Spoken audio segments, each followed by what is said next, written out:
Hello everyone, कमागणी and welcome to the world of stories. आ गया हूं मैं आप लोगों के सामने हमारी ब्रह्म राक्षस वर्सेस जिन सीरीज का आखिरी और मेगा एपिसोड लेकर। हमारे लास्ट एपिसोड में आपने देखा कि किस तरह से वो जिन और भैरवनाथ मिलकर एक नया प्लान क्रिएट करते हैं।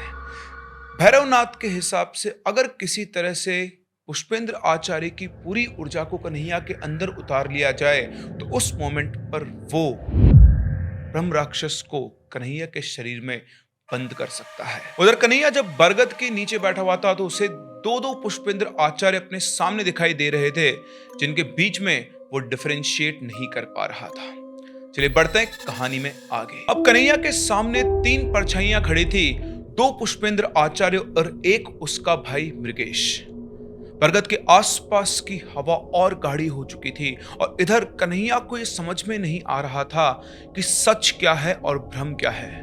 उन दोनों में से कौन उसका असली गुरु पुष्पेंद्र आचार्य है और जो सामने उसका भाई खड़ा है वाकई में उसका भाई है भी या फिर से वो कोई एक छलावा है। और तभी मृगेश की कांपती हुई आवाज गूंजी, भैया भैया, जिसे तुम अपना रक्षक समझ रहे हो यही तुम्हारा असली भक्षक है। इसने उस तांत्रिक के साथ सौदा किया है तुम्हारी आत्मा का। यही जिन है और यही ब्रह्म राक्षस है। इतने दिनों से उस तांत्रिक ने मुझे बांध के रखा हुआ था और वहीं पर इसने तुम्हारी दोस्त आरती और उसके पिता के साथ मिलकर उस तांत्रिक से सौदा किया था, तुम्हारी आत्मा का सौदा, क्योंकि तुम पवित्र हो और तुम्हारी आत्मा से इसकी शक्ति और बढ़ेगी। ये कहते हुए मृगेश की आंखों से आंसू बहने लगे और ये सब सुनकर कन्हैया का दिमाग फिर से घूम गया। उसने पुष्पेंद्र आचार्य की तरफ देखा, लेकिन दोनों के दोनों पुष्पेंद्र आचार्य अपने चेहरे के ऊपर सेम एक्सप्रेशन लेकर बिल्कुल स्टेबल चेहरा, गंभीर निगाहें, बिना कोई डर या फिर घबराहट के कन्हैया को घूर रहे थे। कन्हैया को समझ में नहीं आ रहा था कि असली कौन है और नकली कौन। अभी उनमें से एक पुष्पेंद्र आचार्य बोला, कन्हैया बेटा, अपनी अंतर शक्ति का सहारा ले। याद कर, मैंने तुझे साधना सिखाई थी, मैं तेरा सच्चा गुरु हूं। और ठीक उसी मोमेंट पर दूसरा आचार्य भी बोल उठा, कन्हैया इसकी बातों में मत आ, तेरी आत्मा का मार्गदर्शक मैं हूं। बेटा अपने अंदर झांक, अपनी शक्ति को पहचान, ये पहचान कि कौन सत्य है। दोनों की आवाज, उनका बोलने का तरीका बिल्कुल एक जैसा था, जैसे एक आईने में एक आदमी और उसकी परछाई दोनों एक साथ बोल रहे हो। कन्हैया इस मोमेंट को प्रोसेस कर रहा था कि फिर से मृगेश की आवाज गूंजी, सोचो भैया सोचो, हर बार जब तुम पर ये जिन हमला करता था तो कैसे ये ब्रह्म राक्षस वहां पहुंच जाता था, और क्या ये ब्रह्म राक्षस इतना शक्तिशाली है कि हर बार उस जिन को हरा देता है? या तुम्हें ये अजीब नहीं लगता कि इतना शक्तिशाली होने के बाद भी आज तक तुमको ये नहीं बता पाया कि मैं कहां पर हूं? याद करो, तुम अकेले ही उस कुएं तक पहुंचे थे। अगर ये सच में तुम्हारा रक्षक है तो उस दिन तुम्हारे साथ ही क्यों नहीं था? क्या ये इतना ताकतवर होकर मां को छत से गिरने से बचा नहीं सकता था? क्यों ये हमेशा सही समय पर ही प्रकट होता है? ये सारी बातें सुनकर कन्हैया की आंखें फैल गई।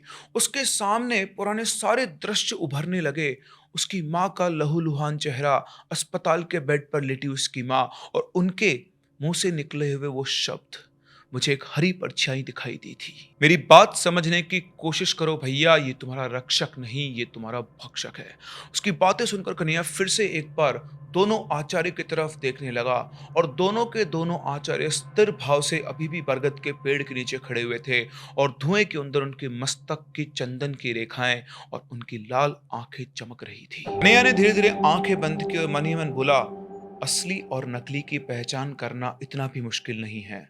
अगर इनमें से कोई एक मेरा सच्चा गुरु है तो उसकी ऊर्जा मेरे शरीर के अंदर आ जाएगी और तब ये साफ साफ पता लग जाएगा कि कौन असली है और कौन नकली। इसके बाद कन्हैया ने गहरी सांस ली, आंखें बंद की और एक मंत्र पढ़ा, ओम गुरुदेवाय ऊर्जा प्रविष्टाय। और इतना कहते ही तुरंत उसकी छाती के भीतर एक गर्माहट उठी, उसकी सांसें भारी हो गई और उसकी रीढ़ की हड्डी तक एक ऊर्जा की लहर दौड़ गई। कन्हैया ने आंखें खोली और उसकी आंखें सीधे सामने खड़े आचार्य से मिली और उन्होंने मुस्कुराकर कहा, हाँ बेटा, ये मैं हूं, ये मेरी ऊर्जा है जिसे तूने अभी स्पर्श किया। लेकिन ठीक उसी क्षण दूसरा आचार्य भी एक कदम आगे बढ़ा और बोला, हाँ बेटा, अब मेरी ऊर्जा तुझ में उतर चुकी है। अब तू पहचान सकता है कि तेरा असली गुरु कौन है। ये सुनकर कन्हैया का दिल जोर जोर से धड़कने लगा। दोनों का एक ही स्वर में वही गूंज, वही भारीपन, दोनों की लाल चमकती आंखें, दोनों के शरीर से निकलती हुई स्वर्ण आभा। और जब दोनों अपने हाथ चला रहे थे तो वैसी स्वर्ण आभा दोनों के हाथों के आसपास घूम रही थी। ऐसा लग रहा था कि दो परछाइयां वो एक साथ देख रहा है और वो इन दोनों में डिफरेंशिएट नहीं कर पा रहा था कि कौन असली पुष्पेंद्र आचार्य है। ये कैसे संभव है? कन्हैया का दिमाग चकरा गया। कन्हैया को समझ में नहीं आ रहा था कि आखिर चल क्या रहा है। यहां कन्हैया तो नहीं जानता था कि इन दोनों में से कौन असली और कौन नकली है, लेकिन आप लोग ये बहुत अच्छे से जानते हैं कि इनमें से एक जिन है। हर बार जिन उससे हार कर चला जाता था, उसका एक कारण था, क्योंकि हर बार जिन ब्रह्म राक्षस कैसे अपनी ऊर्जा को यूज कर रहा है, कैसा दिख रहा है, वो ये सब देख रहा था, सीख रहा था। और अब उसने ब्रह्म राक्षस की एग्जैक्ट कॉपी करना सीख लिया था। और इसलिए आज उसने जो भ्रम जाल फैलाया था, ये सब उसकी प्लानिंग थी। हर बार पुष्पेंद्र आचार्य से लड़कर वो उसकी आभा, उसका शरीर, उसके एक्सप्रेशंस, हर एक चीज को अपने दिमाग में रिकॉर्ड कर लिया करता था, अपनी चेतना के अंदर स्टोर करता था। और आज जैसा पुष्पेंद्र आचार्य कर रहे थे, हूबहू वैसी की वैसी नकल वो जिन कर रहा था।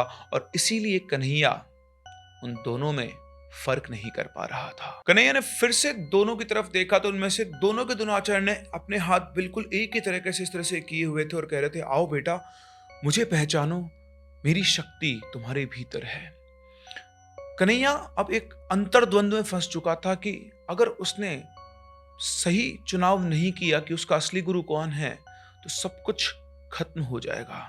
उसे मृगेश की बातों पर पूरा भरोसा नहीं था, क्योंकि एक बार वो पहले धोखा खा चुका था। कन्हैया ने अपनी सांसें खींची और दाईं तरफ खड़े हुए पुष्पेंद्र आचार्य से कहा, अगर आप मेरे सच्चे गुरु हैं तो आप मुझे बताइए कि जब मैं पहली बार आपसे मिला था तो आपने मुझसे क्या कहा था। उसकी बात सुनते ही पुष्पेंद्र आचार्य की आंखों में चमक आ गई और वो मुस्कुराते हुए बोले, मैंने कहा था मैं तेरा रक्षक हूं, मैं तेरा गुरु हूं, मैं वही हूं जिसने अपने बेटे कन्हैया को खोया था, जो उसी दर्द से गुजरा था जिस दर्द से तुम गुजर रहे हो। उनकी आवाज गहरी थी और आंखों में चुभती वो लाल आभा। कन्हैया के रोंगटे खड़े हो गए कि यही मेरे गुरु हैं, क्योंकि इन्हें बिल्कुल सही बात डिटेल में पता है। वो इतना सोच रहा था कि तभी दूसरा पुष्पेंद्र आचार्य आगे बढ़ता है और कहता है, और मैंने तुझे बताया था कि किस तरह से मेरे बेटे कन्हैया को गन्ने के खेतों में मार दिया गया था। उसके बाद उसे ईंट भट्टे में चलाया गया और उसकी राख को नदी के अंदर बहा दिया गया, और कैसे मैंने देवताओं का रास्ता छोड़कर अंधेरों का रास्ता चुना और कैसे मैं ब्रह्म राक्षस बना। कन्हैया फिर से कंफ्यूजन में पहुंच गया। दोनों के दोनों का बिल्कुल एक जैसा डिस्क्रिप्शन था, जो वाकई में पुष्पेंद्र आचार्य ने पहली बार कन्हैया से कहा था। लेकिन उसने हार नहीं मानी, उसने अपना दूसरा सवाल पूछा, तो फिर मुझे बताइए, आपने मुझे पहला अभ्यास क्या करवाया था, क्या सिखाया था आपने? पहले आचार्य ने मुस्कुराकर कहा, बरगद के पेड़ के नीचे बैठकर आंखें बंद कर कर पत्तों की सरसराहट और दूर बजती मंदिर की घंटियों के ऊपर ध्यान केंद्रित करना तुझे मैंने सिखाया था बेटा। कन्हैया ने तुरंत नजर घुमाई तो दूसरे आचार्य भी उसी स्वर में मुस्कुराकर बोले, और फिर मैंने तुझे अपनी सांसों को लंबा करना सिखाया ताकि तू अपने आसपास होने वाले ऊर्जा के प्रवाह को महसूस कर सके। याद है तुझे, तूने कहा था, गुरुदेव मुझे अपने आसपास की हवा सचमुच में भारी लग रही है। कन्हैया का माथा पसीने से भीग चुका था। हर बार एक सवाल, उसका एक जैसा जवाब, ये सब कैसे संभव है? अब वो अपने अंतर्द्वंद में और ज्यादा फंस चुका था कि इनमें से असली कौन है और नकली कौन, और कहीं दोनों के दोनों नकली ही तो नहीं। बरगद की जड़ों से उठती हुई धुंध अब और गाढ़ी हो चुकी थी और तभी वापस से मृगेश का स्वर गूंजा, भैया तुम अब तक भी नहीं समझे हो, तुम मेरी बात क्यों नहीं मान रहे हो? ये दोनों एक ही हैं। उधर कन्हैया की नजर वापस से मृगेश की तरफ घूमी, इधर मृगेश, इधर दोनों पुष्पेंद्र आचार्य। उसे कुछ समझ में नहीं आ रहा था कि कौन असली है कौन नकली है। इवन उसे अभी तक ये भी समझ में नहीं आ रहा था कि ये जो उसका भाई मृगेश खड़ा है, ये भी असली है या फिर नकली। आखिर में गुस्से में आकर कन्हैया ने अपनी आंखें बंद की और वो घूम गया। उसने अपनी पीठ मृगेश और दोनों पुष्पेंद्र आचार्य की तरफ कर दी और उसके बाद अपनी आंखें बंद करके मन में आह्वान किया, बस अब और नहीं। अगर मेरे गुरुदेव सच में मेरे साथ में है तो सिर्फ उन्हीं की ऊर्जा मेरे शरीर में प्रवेश कर सकती है। मैं अपने शरीर का द्वार खोलता हूं और सिर्फ मेरे गुरुदेव ही मेरे शरीर में आ पाएंगे, बाकी सब राख हो जाएंगे। इसके बाद कन्हैया ने मंत्र उच्चारण शुरू किया और जैसे उन्होंने मंत्र उच्चारण शुरू किए, उनमें से एक आचार्य आगे बढ़े, उन्होंने अपना हाथ उठाया और उनके हाथ से वही स्वर्ण आभा निकलने लगी। इतना होते ही दूसरा आचार्य भी आगे बढ़ा और उसके हाथ से भी वैसी की वैसी स्वर्ण आभा निकलने लगी और फिर एकदम से दोनों की ऊर्जा कन्हैया की तरफ गई और उसके चारों तरफ घूमने लगी। और जैसे ही ऊर्जा का प्रवाह दोनों तरफ से उसके सामने आया, कन्हैया एकदम से घबरा गया, क्योंकि वो दोनों की दोनों ऊर्जा उसके शरीर में प्रवेश करने की कोशिश कर रही थी और वो घबरा रहा था। उसकी आंतरिक ऊर्जा कांप गई थी कि दोनों की दोनों ऊर्जाएं मेरे शरीर में कैसे प्रवेश कर सकती है। अचानक उसके शरीर में एक झटका लगा और उसने देखा कि दोनों आचार्य की ऊर्जा उसके शरीर के बिल्कुल पास आ चुकी थी, इतनी पास कि वो उनकी ऊर्जाओं को अपने शरीर में खींच रहा था। वो डर गया और जैसे उसने बोला रुको, लेकिन तब तक बहुत देर हो चुकी थी और दोनों की ऊर्जा कन्हैया के शरीर में प्रवेश कर गई। ये होते ही कन्हैया जमीन पर गिर पड़ा, उसका शरीर बुरी तरह से कांप रहा था और फिर एकदम से उसकी आंखें लाल चमकी और अगले ही क्षण उसकी आंखें हरी चमकी और फिर उसकी एक आंख लाल और एक आंख हरी हो गई। वो बुरी तरह से जमीन के ऊपर पड़ा हुआ तड़प रहा था, जैसे दोनों की दोनों ऊर्जाएं उसके शरीर के अंदर लड़ाई कर रही हो। और फिर कुछ ही क्षणों में उसकी नाक और मुंह से एक हरा धुआं निकला और देखते ही देखते वो हरा धुआं कन्हैया को उसने चारों तरफ से घेर लिया और वो इतना गाढ़ा हो गया कि कन्हैया उसके आर पार दिखाई भी नहीं दे रहा था। कन्हैया जमीन से उठकर उस धुएं से छूटने की कोशिश करता है, लेकिन वो धुआं वापस एक अजगर की तरह उसको कस लेता है। कन्हैया के माथे की नसें फटने को तैयार थी, आंखें बिल्कुल ऐसे लाल चमक रही थी गुस्से के अंदर, लेकिन वो हरा धुआं कन्हैया को बांध कर खड़ा था। उसके भीतर पुष्पेंद्र आचार्य की जो शक्ति थी वो वहां पर ठहरने की कोशिश कर रही थी, इस धुएं को तोड़ने की कोशिश कर रही थी, लेकिन आज ये हरा धुआं इतना शक्तिशाली था कि वो उसे अंदर से दबा रहा था और बरगद के आसपास उसकी पत्तियां, उसकी जड़ें बिल्कुल इस तरह से हिल रही थी जैसे पूरा का पूरा बरगद का पेड़ मिलकर कन्हैया को बचाना चाहता हो। लेकिन आज कन्हैया ऐसा लग रहा था कि वो अंदर से फट जाएगा। और तभी कन्हैया के कानों में पुष्पेंद्र आचार्य की आवाज गूंजी, कन्हैया अपनी सांसों को स्थिर कर, ध्यान कर, वरना तू बिखर जाएगा। लेकिन कन्हैया को कोई आवाज समझ में नहीं आती, उसके कान में तो बस फुसफुसाहट घूम रही थी। तू हमारा है, तेरा शरीर अब हमारा है, तू हमारे सौदे की कीमत है। और तभी बरगद के नीचे की हवा एकदम से सीटी की आवाज के साथ तेज तेज घूमने लगी और पूरे बरगद के पेड़ को चारों तरफ से एक गोल हरे धुएं के चक्र में उसने बदल दिया। और तभी अचानक से एक आवाज गूंजी, भैरवनाथ, अब मैं इससे ज्यादा और कुछ नहीं कर सकता हूं, वक्त आ गया है। और तभी उस हरे घेरे के बीच में से काली परछाई उभरी, लंबा दुबला, सिर पर काला पट्टा, अंगुलियों के अंदर अस्थियों की अंगूठियां और एक कुटिल मुस्कान के साथ भैरवनाथ उस हरे धुएं से बाहर निकला, जैसे वो उस हरे धुएं के साथ टेलीपोर्ट हो गया हो। बाहर आकर भैरवनाथ ने अपना छोटा संदूक बाहर निकाला और उसमें से कुछ चीजें निकाली।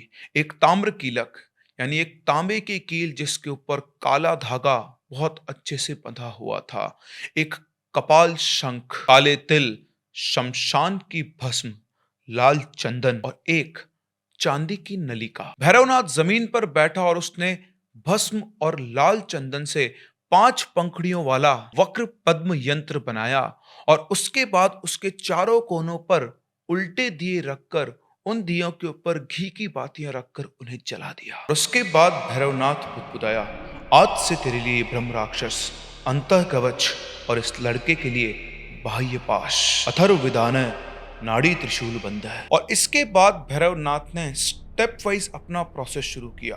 वो खड़ा हुआ और उसने कन्हैया के चारों तरफ 3 अलग अलग साइज के गोले बनाए। सबसे बाहर वाला भौतिक पाश जो कन्हैया के प्राणों को जकड़ेगा, फिर बीच वाला प्राण पाश जो कन्हैया की सांसें और उसके प्राणों के ऊपर कंट्रोल करेगा, और सबसे अंदर अंतः पाश, गुरु पाश, जो पुष्पेंद्र आचार्य की शक्ति को कन्हैया के शरीर में ही बांधने वाला था। ये करने के बाद वो वापस से अपनी जगह पर जाकर बैठा।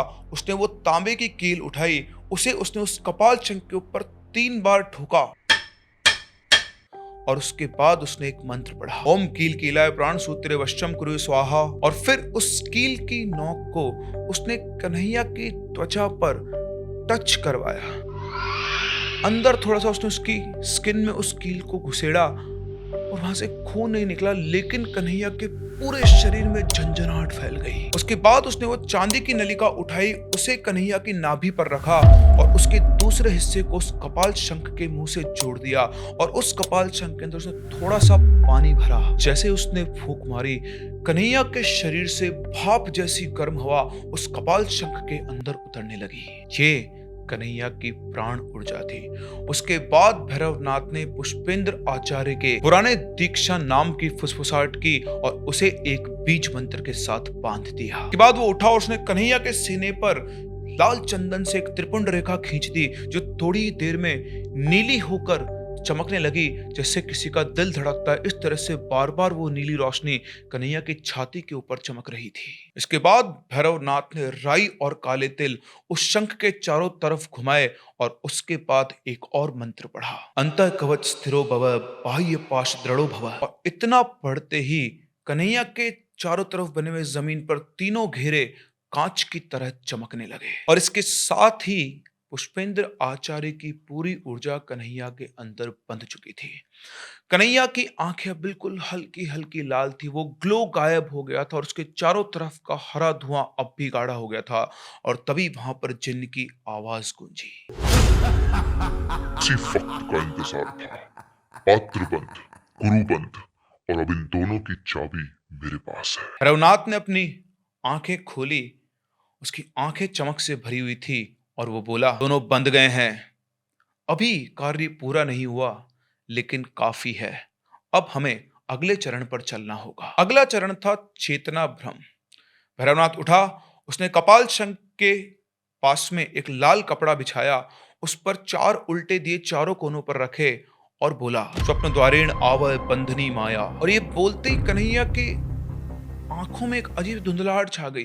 कभी उसके बरगद का पेड़ बिल्कुल पास दिख रहा, कभी उसकी पत्तियां बिल्कुल धुंधली दिख रही, कभी उसके सामने दोनों पुष्पेंद्र आचार्य खड़े हैं, कभी मृगेश है, कभी वो दिख रहा है, कभी वो गायब हो गया है। कन्हैया परेशान हो गया था, उसको समझ नहीं आता उसे क्या करना। उससे एक बार फिर से अपनी अंतर ऊर्जा को जगाने की कोशिश की और उसकी छाती के भीतर से एक हल्की सी सुनहरी सी लपट उठी, लेकिन उसी टाइम वो धुआं और गाढ़ा हो गया और वो लपट सू करके एकदम से गायब हो गई। इसके बाद भैरवनाथ ने एक पुरानी पायल अपने संदूक से निकाली, उस पर एक हरा धागा बांधा और उसे छनछनाते हुए उसने उस कपाल शंख के ऊपर रख दिया।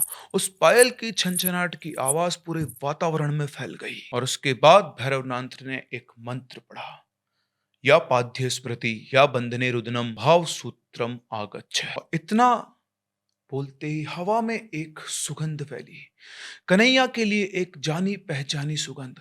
और धीरे धीरे पायलों की आवाज आने लगी, जैसे कोई दूर से चलकर आ रहा हो। और ऐसा होते ही जिन्न की आवाज गूंजी, अच्छा है, अब इसके दर्द से खेलेंगे।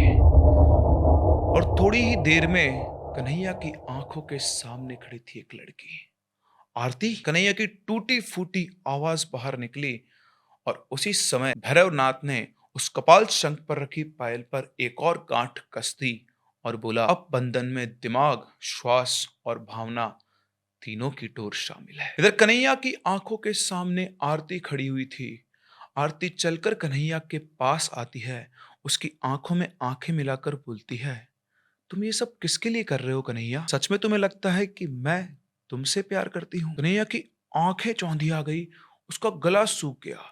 आरती ने उससे मुंह फेरा और बोला, जो कुछ हुआ वो महज एक अट्रैक्शन था। क्या तुम्हें लगता है कि मैं एक ऐसे लड़के से प्यार करूंगी जो मेरे परिवार के खिलाफ खड़ा हुआ है? और इतना कहते ही हरे धुएं से एक और परछाई बाहर निकली, लंबा शरीर, बड़ी बड़ी मूछें, ठंडी निगाहें और हाथ में छड़ी। ये कोई और नहीं, प्रताप सिंह था। प्रताप सिंह चलकर कन्हैया के पास पहुंचता और बोलता है, लड़के, आज तक जिसने मेरे परिवार की इज्जत के ऊपर नजर उठाई है वो इस दुनिया में दोबारा नहीं दिखा। आज तक तो तुझे इस ब्रह्म राक्षस ने बचा लिया था, लेकिन अब तू और ये ब्रह्म राक्षस दोनों खत्म होंगे। इसके बाद प्रताप सिंह थोड़ा और कन्हैया के पास झुका और बोला, और सिर्फ इतना ही नहीं, अब तू और तेरा भाई दोनों कहाँ चले गए किसी को पता नहीं चलेगा, और तेरे बूढ़े माँ बाप तुम दोनों को ढूंढते ढूंढते मर जाएंगे, और तब जाकर सिर्फ इस जन्म में नहीं, अगले 7 जन्मों तक भी तू प्रताप सिंह का नाम याद रखेगा। और इसके बाद वहां खड़े सभी ब्रह्म जैसे चेहरे एकदम से तेज तेज करके हंसने लगे। उन सब के हंसने की आवाज कन्हैया के कानों में गूंज रही थी। उसके होंठ कांप रहे थे, लेकिन उसकी आवाज उसके गले से बाहर नहीं निकल रही थी। वो हरी जंजीरें अब और ज्यादा कस चुकी थी, और उसके अंदर की आभा बहुत ज्यादा कमजोर हो चुकी थी। इसके बाद प्रताप सिंह ने आरती का हाथ पकड़ा और उसे वापस ले जाते हुए बोले, चल बेटी, अब हमें यहां और गंदगी नहीं देखनी है। जाते जाते उसने भैरवनाथ की तरफ देखा और बोला, शाबाश भैरवनाथ, तुमने अच्छा काम किया है, चिंता मत करो, तुम्हारे पैसे तुम्हारे पास पहुंच जाएंगे। और इतना कहने के बाद प्रताप सिंह और आरती की जो परछाइयां थी वो एकदम से उस धुएं में घुल गई, जैसे वो लोग कभी वहां पर थे ही नहीं। उनके जाने के बाद जिन भैरवनाथ से कहता है कि हमारा भ्रमजाल काम कर गया, अब गुरु और शिष्य दोनों हमारी गिरफ्त में है। उधर वो बरगद के पेड़ की पत्तियां मुरझा सी गई थी, जैसे उनसे प्राण खींच लिए गए हों। जिनकी ये बात सुनकर भैरवनाथ मुस्कुराया और बोला, हाँ, अब सब हमारे नियंत्रण में है। चलो इसे झोपड़ी में ले चलते हैं, जहां पर अगली प्रक्रिया होगी और इसका अंत लिखा जाएगा। ये कहते ही वो जो हरा धुआं था उसने कन्हैया को हवा में उठा लिया। कन्हैया अब बिल्कुल बेहोश पड़ा हुआ था। उसकी छाती पर जो त्रिपुंड रेखा बनी हुई थी वो भी अब काली पड़ गई थी। जिन और भैरवनाथ ने हंसते हुए कदम बढ़ाए, और उस हरे धुएं में लिपटा कन्हैया का शरीर अपने आप हवा में उनके पीछे पीछे चलने लगा, भैरवनाथ की झोपड़ी की तरफ। भैरवनाथ की झोपड़ी घने अंधेरे जंगल में अकेली खड़ी हुई थी। उसने सारी तैयारी पहले से ही कर रखी थी। झोपड़ी के बीच में उसने लाल चंदन, राई और हड्डियों से आत्मा खंडन यज्ञ बना रखा था, और उसके बीच में रखा हुआ था एक कपाल कलश। कन्हैया को हरे धुएं में बांधकर उस मंडल के बीचों बीच रखा गया। कन्हैया की सांसें अब टूट सी रही थी। उधर भैरवनाथ के पीछे वो जिन खड़ा हुआ था, और वो कहता है, जल्दी करो भैरवनाथ, आज इन दोनों का खात्मा किया जाना जरूरी है। उधर एक बार फिर कन्हैया के अंदर से वो लाल लपटें उठने की कोशिश करती हैं, लेकिन थोड़ी देर में हरा धुआं जो है वो और गाढ़ा होकर उस लपट को दबा देता है। और तभी कन्हैया के अंदर पुष्पेंद्र आचार्य की आवाज गूंजती है, आज मैं तेरी रक्षा नहीं कर पा रहा हूं बेटा, ये तंत्र मेरी ऊर्जा को काट रहा है। और उनकी ये बात सुनकर जिन और भैरवनाथ एक दूसरे को देखकर मुस्कुराने लगते हैं। भैरवनाथ ने अपनी प्रक्रिया शुरू की, और वो कपाल कलश जो अभी निर्जीव सा पड़ा हुआ था उसमें हजारों आत्माओं की आवाजें गूंजने लगी, जैसे कई सारी आत्माएं उसके अंदर कैद है। भैरवनाथ ने अपने पास में रखे हुए कुंड के अंदर यज्ञ जलाया, और उसमें उसने आहुति दी। लेकिन जैसे उसने आहुति दी, एकदम से कपाल कलश की सभी आवाजें शांत हो गई, और फिर उसमें से एक ठंडी आवाज निकली, एक लड़की की आवाज। और धीरे धीरे एक उजली परछाई जैसी आकृति उस मंडल के बिल्कुल बीच में प्रकट हुई। चेहरा सुंदर, लेकिन आंखों के अंदर गहराई। और उसने आवाज दी, पुष्पेंद्र आचार्य। उधर कन्हैया के शरीर के अंदर आचार्य का स्वर गूंज उठा, सुनैना। अब आप सब लोग सोच रहे होंगे सुनैना कौन है, तो याद करें, सुनैना पुष्पेंद्र आचार्य के असली बेटे कन्हैया की प्रेमिका थी, जिसे पुष्पेंद्र आचार्य ने गुस्से में आकर मार दिया था, क्योंकि उसी की वजह से उनके बेटे की मौत हुई थी। लेकिन उसे मारने के बाद उन्हें अपने इस कर्म का प्रायश्चित करना पड़ा। उन्हें बहुत दुख हुआ, और उन्होंने देखा कि सुनैना की आत्मा भटक रही है। उन्होंने उसे अपने पास बुलाया, उसे ज्ञान दिया, उसके गुरु बने, उसे शक्तियां दी, और उसके बाद उन्होंने सुनैना को अपने आप से दूर कर दिया। और वो इसलिए ताकि दोनों शक्तियां सदैव एक साथ ना रहे।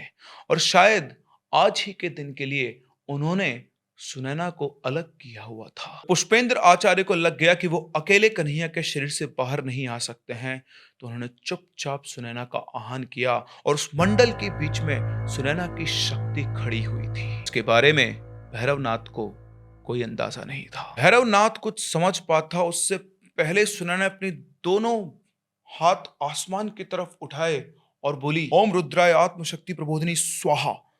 इतना करते उसने अपने दोनों हाथ जमीन में वापस फेंके। अचानक से झोपड़ी की छत हिल गई, दियों की जो लौ थी वो और तेज हो गई और एकदम से सुनैना का जो शरीर अभी हवा में दिख रहा था वो चटक कर प्रकाश की एक लहर में बदल गया। एक्चुअली में सुनैना ने उस मंडल में अपनी आत्मा की बलि दे दी थी। वो मंडल बनाया गया था पुष्पेंद्र आचार्य की ऊर्जा को बांधने के लिए, लेकिन सही समय पर सुनैना ने आकर अपनी बलि दी और अपने गुरुजी पुष्पेंद्र आचार्य की आत्मा को मुक्त कर दिया। वो प्रकाश की लहर जाकर सीधा कन्हैया की छाती से टकराई और उस पर बनी हुई जो त्रिपुंड रेखा थी वो फिर से लाल सुनहरी आभा के साथ चमकने लगी और इसी के साथ साथ एक ही झटके से पुष्पेंद्र आचार्य की ऊर्जा कन्हैया के शरीर से मुक्त हो गई। और फिर एकदम से पुष्पेंद्र आचार्य की आवाज गूंजी, सुनैना बेटा, तूने तेरे अस्तित्व का त्याग कर दिया है, मैं तेरा ये ऋण कभी नहीं चुका पाऊंगा। और इसके बाद कन्हैया की आंखें खुली, वो लड़खड़ाते हुए खड़ा हुआ और इस बार उसकी आंखों में ना सिर्फ लाल अग्नि थी बल्कि उनके चारों तरफ एक सुनहरी आभा थी जो सुनैना की ऊर्जा को दर्शा रही थी। जैसे ही कन्हैया उस मंडल में सीधा उठ खड़ा हुआ, उसके चारों तरफ बने हरे धुएं के धीरे चटक चटक कर टूटने लगी और ये देखते ही भैरवनाथ पीछे की तरफ सरकने लगा और बोलता है, नहीं, यह असंभव है। इसी के साथ साथ जिन ने दहाड़ते अपना पूरा शरीर फैलाया, आजा, आज मैं तुम दोनों को नहीं छोड़ूंगा। और तभी पुष्पेंद्र आचार्य की आवाज गूंजी, आज या तो मैं समाप्त होऊंगा या फिर तेरा साम्राज्य। इसके बाद कन्हैया ने अपने दोनों हाथ बंद करके एक बार फिर से फैलाए और जैसे उसने ये हाथ फैलाए मंडल की सारी रेखा एकदम से चमकने लगी, जलते हुए दिए बुझ गए और झोपड़ी के अंदर हुआ एक विस्फोट, एक जोरदार धमाका और पूरी की पूरी झोपड़ी राख में बदल गई और उस धुएं के अंदर भैरवनाथ का शरीर लहराता हुआ कहीं पर एकदम से गायब हो गया। मैदान के बीच अब सिर्फ जिन और कन्हैया थे। जहां कन्हैया के शरीर में पुष्पेंद्र आचार्य और सुनैना दोनों की ऊर्जा थी, वहीं पर जिन हवा के अंदर तैरते हुए हरे धुएं और लपटों का एक विकराल शरीर बन चुका था। और फिर हुई लड़ाई हरे धुएं और स्वर्णिम आभा की। पूरे जंगल की जमीन जैसे भूकंप आ गया हो, पेड़ अपनी जगह से उखड़ रहे थे और ऐसा लग रहा था जैसे दो पारलौकिक शक्तियां, लग क्या रहा था, दो पारलौकिक शक्तियां ही आपस में टकरा रही थी। लेकिन ये लड़ाई बहुत लंबी नहीं चली और थोड़ी देर के बाद कन्हैया ने उस हरे धुएं वाले जिन को गर्दन से पकड़कर अपने पैरों के नीचे दबा रखा था और कहता है, आज तेरा अंत होगा। और शायद ये बात अब उस जिन को भी समझ में आ गई थी। कन्हैया के शरीर में बैठे पुष्पेंद्र सिंह जैसे अपना हाथ उठाया, जिन चीख पड़ा, उसकी आंखों से हरे हरे आंसू निकलने लगे और वो कहने लगा, मुझे मत मारो। जैसे तुम अपने बेटे के लिए सब कुछ कर रहे हो वैसे मैं भी अपने बेटे के लिए ही ये सब कर रहा था। भैरवनाथ ने मेरे बेटे को कैद कर रखा है और उसने मुझसे सौदा किया था कि अगर मैं तुम्हें और इस लड़के को उसके हवाले कर दूंगा तो वो मेरे अजीज मेरे बेटे को आजाद कर देगा। कन्हैया का हाथ एक पल के लिए ढीला पड़ गया, उसकी आंखें चौंधिया गई, लेकिन फिर से उसने अपनी पकड़ उसके गले पर और कसी और कहा, ये फिर से तेरी कोई चाल है। जिन कांपता हुआ बोला, नहीं, ये कोई चाल नहीं है। अगर मैं कोई चाल चलूंगा तो तुम्हारी शक्ति मुझे चीर कर राख कर देगी। अगर तुम्हें सबूत चाहिए तो इस झोपड़ी के नीचे तहखाने में तुम्हारा भाई मृगेश है, लेकिन अगर आज तुमने मुझे मार दिया तो मेरा बेटा भैरवनाथ के पास हमेशा हमेशा के लिए कैद रह जाएगा। कन्हैया की आंखें लाल चमक रही थी। उसने कुछ क्षणों के लिए अपनी आंखें बंद की, उस जिन का गला छोड़ा और 2 कदम पीछे हटते हुए उस जिन से बोला, ठीक है, जाओ। भैरवनाथ ने तुम्हारे बेटे को उस पुराने कब्रिस्तान में एक कब्र के नीचे बांध कर रखा हुआ है। इतना कहते ही कन्हैया ने अपना एक हाथ हवा में से घुमाया और जिन के चेहरे की तरफ किया और सीधे सीधे उस कब्र की लोकेशन जैसे जिन के दिमाग में छप गई हो। इतना करते हुए जिन हरे धुएं बदला और आसमान में उड़ गया। कन्हैया ने एक गहरी सांस ली और उसके बाद उस तहखाने के दरवाजे को खोलकर वो अंदर उतरा तो उसने देखा कि वहां बीच में मृगेश पड़ा हुआ था, अधमरी सी हालत में बंधा हुआ। वो उसे लेकर बाहर आया, बाहर लाकर उस जमीन पर रखा और उसके बाद फिर से उसने एक बार गहरी सांस ली और इस बार पुष्पेंद्र आचार्य की ऊर्जा कन्हैया के शरीर से अलग हो गई। बाहर आकर आचार्य ने गर्व से कन्हैया की तरफ देखा और कहा, बेटा, आज तूने सिर्फ युद्ध नहीं जीता है बल्कि विश्वास की परीक्षा भी उत्तीर्ण की है। मेरी शक्ति और सुनैना का ऋण सदैव तेरे साथ रहेगा। कन्हैया ने अपने दोनों हाथ उनकी तरफ जोड़े और कहा, गुरुदेव, आपके बिना ये सब संभव नहीं था। इसके बाद पुष्पेंद्र आचार्य की ऊर्जा वापस से बरगद के पेड़ की तरफ चल देती है और इधर कन्हैया मृगेश को होश में लाता है और उसे लेकर वापस अपने घर पहुंचता है। 2-3 दिन के बाद कन्हैया बरगद के पेड़ के नीचे पुष्पेंद्र आचार्य के साथ बैठा हुआ था और तभी अचानक से बरगद के चारों पेड़ की तरफ हरे धुएं की एक पतली सी आभा निकल कर आती है और कुछ ही क्षणों में वहां पर खड़ा होता है वो जिन, लेकिन अकेला नहीं, अपने बेटे के साथ, कमजोर मगर जिंदा। जिन ने सर झुकाकर पुष्पेंद्र आचार्य को धन्यवाद किया और कहा, तुमने मुझ पर विश्वास किया, अगर तुम चाहते तो मुझे उसी टाइम मार सकते थे। ये तुम्हारा मुझ पर एहसान है और कभी अगर मौका पड़ा तो मैं ये एहसान चुकाने जरूर आऊंगा। उसके बाद सुनकर आचार्य की आंखों में आश्चर्य और सतर्कता दोनों एक साथ थे। उन्होंने मुस्कुराकर जिन को जवाब दिया और उसके बाद वो जिन हरे धुएं में बदलकर वापस वहां से गायब हो गया। कन्हैया के सामने ये सब कुछ चल रहा था। कन्हैया और आचार्य दोनों ने एक दूसरे को देखा और मुस्कुरा दिए और इस तरह से कन्हैया की ये कहानी पहुंची इस पड़ाव पर और इस तरह से कन्हैया और पुष्पेंद्र आचार्य ने मिलकर इस लड़ाई को जीत लिया। पुष्पेंद्र आचार्य जिन्होंने सुनैना को सब कुछ सिखाकर अपने से दूर रखा, अंत में जब उन्हें कोई रास्ता नहीं दिखा तो उन्होंने सुनैना का आह्वान किया और उसने आकर इन दोनों को उस बंधन से मुक्त करवाया। वो जिन जो एक समय पर इन दोनों को मार देना चाहता था, आज वो इनका ऋणी हो चुका था और कभी जीवन में अगर दोबारा कन्हैया को कोई मुसीबत आए तो वो उस जिन की मदद भी ले सकता है। ये थी हमारी ब्रह्म राक्षस वर्सेस जिन सीरीज। आई होप आप सभी लोगों को ये कहानी पसंद आई होगी। मैं समझ सकता हूँ बहुत सारे एपिसोड्स में आपके सामने कहानी आई, लेकिन आई होप जो भी हम लोगों ने यहाँ पे ट्राई किया वो आपको पसंद आया। तो अगर आपको ये सीरीज पसंद आई है, आपने लास्ट तक देखी, तो प्लीज़ प्लीज़ प्लीज़ बहुत सारा प्यार दे, सीरीज को शेयर करें लोगों के साथ। और अगर आप चाहते हैं कि मैं ऐसी और अमेजिंग सीरीजेज या फिर मेगा एपिसोड्स आपके लिए लाता रहूं तो मुझे कमेंट सेक्शन में ज़रूर बताएं। हम लोग मिलते हैं अपने अगले एपिसोड में, तब तक के लिए keep loving and keep listening.